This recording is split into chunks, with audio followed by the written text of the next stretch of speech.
Hi, I'm Amanda Morrall, Personal Finance Editor with Interest.co.nz, and I'm here today with a double-shot interview with Suzanne Wolton, who is the Head of Corporate Affairs for AA Insurance. Welcome, Suzanne.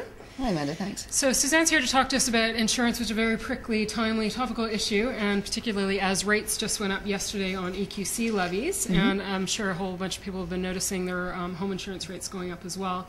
So we kind of want to look at what's involved, what's going up where, and maybe how to get the best bargain when you shop around for insurance. So to start, Suzanne, can you explain to us what is going up effective Feb 1 and what people might be expected to see in their bills when they open them up? Sure. So from 1st of February, the Earthquake Commission levy trebled from a maximum of $50 to $150. Okay. What that means is that for, say, an AA insurance customer, when they get their first bill from 1st of February, their bill will have gone up by a significant amount. Okay. Even more so because back in May last year we made the decision that because our reinsurance cost had increased so significantly, we had to increase our rates for building insurance as a result. Right. So a year ago the average AA insurance customer would have paid just over $200 for reinsurance, GST, fire service levy and EQC. Right. And from 1 Feb that amounts over $600. Wow. So that's a significant increase. And so when people open their insurance bill this year, no doubt they're not going to be particularly happy. But it's really important, I think, that we tell people how to sort of perhaps mitigate some of the additional costs that they're paying. Right. Now, just for those, I'm sure most of your customers would be aware, but that is a cost that's being shared. The pain is being shared by the whole country. So regardless of whether you're in Christchurch, Auckland, or Gisborne, you'd be facing that same premium increase. Exactly. So it's an average of 50% increase to premiums that we've put through. Okay. And the way that we've done it is to look at New Zealand as a whole. Right. Because reinsurers, who are responsible for a bulk of that cost, are viewing the whole country as one where, unfortunately, natural disasters can happen from time to time. And the fact that it happened in Canterbury, it could easily have happened also in other places. So it's fair that the whole of New Zealand foots part of that bill.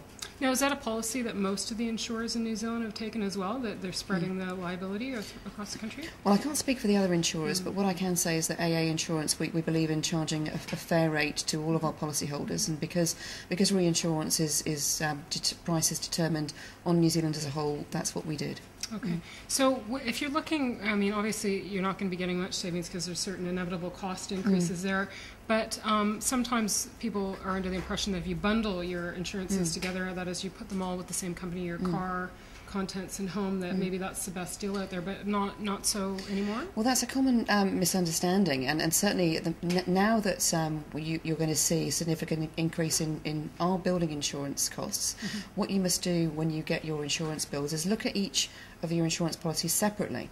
So, for example, we took the decision to put 50% increase through on our home policies, the building part, but other insurers, for example, may have put their premiums up by 25% on building and contents and a bit on car as well. Okay. Now, if you add that all together, it's still the same amount that's increased by. Right. So what we're saying to people is now be prepared to split your insurance up and perhaps shop around for each one of those separately. Go to a car, buy your car insurance from a specialist, somebody you can put your car back on the road quickly, and buy your home insurance from an insurer that gives you a good deal but's financially strong as well. So we need to dispel this notion that you need to have all your insurance with one provider, because that now perhaps isn't going to get you the best deal financially. No, I guess maybe even if it was economical or wasn't a convenience thing.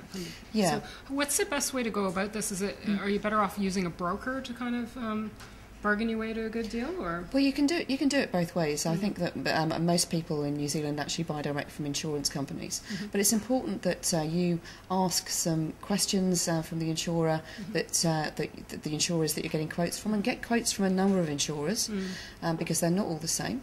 But ask some specific questions about your circumstances, and then, just as importantly, when you get your policy document, and let's face it, they're not the most interesting read, but when you get your policy document, read it through. There's no such thing as fine print. It's all in readable text, and check that the things that you want covered are actually covered. And if you have any doubts, ring your insurance company and they'll be happy to help you. Because the worst thing that can happen is that you have a surprise when you need to make a claim. Yes. And what about the financial stability of the insurer themselves? What can people do to be assured of that, and what should they look for? Well, you need to look for a credit rating. So all insurers in New Zealand need to have a credit rating either by Standard & Poor's or AM Best.